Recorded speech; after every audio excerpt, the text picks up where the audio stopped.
When I was in Russia, one of my greatest delights was to participate in their exquisite divine liturgies.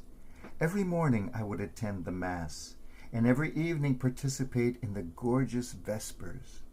The ceremonies and the rites of the Russian Church are truly magnificent.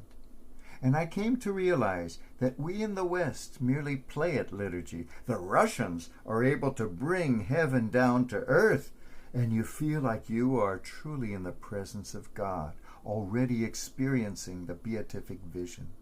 This is largely due to their music. The sacred music of the Russian Church is like nothing we experience in the West. The full choirs of men and women coming together in 4-part, 6-part, 8-part harmony fill one with a sense of the divine that I have experienced nowhere else.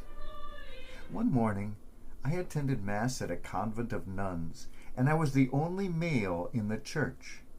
Once again, the music was magnificent, very uplifting, but there was something missing. What was missing were the male voices that I was used to hearing with the Russian music. A few days later, I went to a monastery of men and attended Vespers. Once again, the liturgy was magnificent, the music splendid and ethereal. But once again, I had the profound sense that there was something missing. The voice of the women was missing. And I began to reflect that this is perhaps the problem with our whole world and with our church. The voice of the women has been missing. We have magnificent things in our world, in our cultures, in our church, but it's not complete because the voice of the women is often missing. The first Governor General of Pakistan, Muhammad Ali Jinnah, once wrote, "No nation can ever be worthy of its existence which does not take its women along with its men." He wrote further, "No struggle can ever be won unless the women are standing next to the men and cooperating side by side. There are two great powers in this world. One is the sword and the other is the pen, and these two powers are in constant competition, rivalry. But there is a third power greater than these two, and that is the power of women." On the 29th of November, 2013, on a very remote island in the South Pacific known as Pitcairn, great celebrations were held during which the men cooked up a banquet for the women, because on that day Pitcairn Island was celebrating something remarkable. They were celebrating the 175th anniversary of their giving the right to vote to women. They were the first place in the whole world to do so.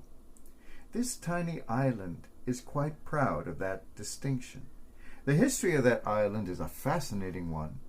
It was an uninhabited place in the 18th century, but in 1790, a group of English mutineers from the famous ship Bounty, after having staged the famous mutiny on the Bounty against the despotic Captain Bligh, sought refuge somewhere in the world where they could hide. They stumbled upon the remote volcanic island of Pitcairn. So it was that 9 British mutineers, 12 Tahitian women, 6 Tahitian men, and 1 baby arrived on the island to start a new life in hiding. The women of that little company were very important in setting up the new life. Years later, in 1838, when a British ship came by, the HMS Fly, the Pitcairn Islanders begged the captain of that ship, Russell Elliot, to grant them protection, a constitution, and laws for their island, and they asked him to include in that the rights of women and the women's right to vote. So it was that on the 29th of November 1838, Captain Elliot wrote their constitution, granting full voting rights to women, and for the first time anywhere, giving compulsory education to both girls and boys.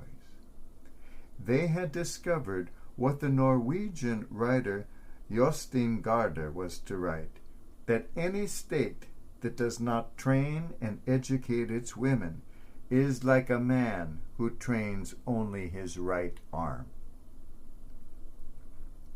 It was not until many years later, in 1893, that another country followed suit. New Zealand in that year conceded voting rights to women. In the United States, it was not until 1920 that the 19th Amendment to the Constitution gave women the right to vote. This amendment had been written and submitted 42 years before by Susan B. Anthony and Elizabeth Cady Stanton. These two brave women did not live to see their dream realized, but they had laid the foundations. The last country to give women the right to vote was Saudi Arabia in 2015. Today there is only one country left where some men have the right to vote, but no women. And that is, perhaps also not surprisingly, the smallest nation in the world, known as Vatican City. Women have been given the right to vote for men. But what about the women's right to actually participate in Parliament, to run for office? This did not come until 1906. The first country to give women the right to stand for election was the Grand Duchy of Finland, which was at that time still part of the Russian Empire. Today we see women in parliaments throughout the world, though rarely even coming close to the percentage enjoyed by their male counterparts. Wouldn't it be nice to see 50-50, half men and half women?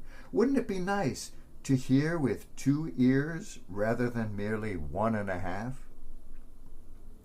Disgracefully, throughout history, whenever religion has controlled the state, the voice of women has nearly always been suppressed, and it matters very little which religion it is that was in charge.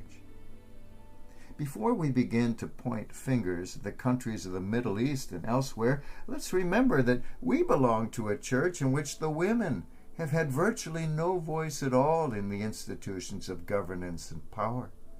This almost certainly lies at the root of many of the crises that the institution has managed to get itself into.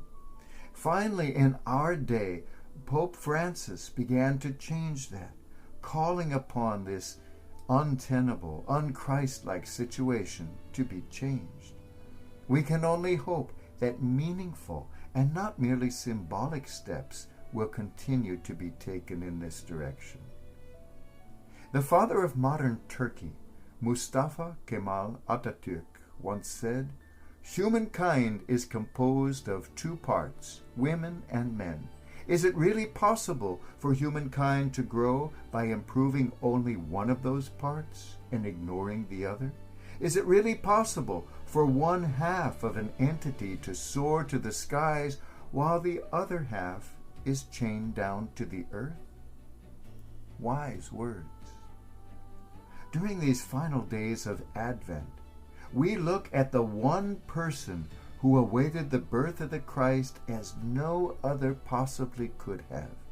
We look to his own blessed mother. No man can ever know the excited expectation of a mother waiting to give birth.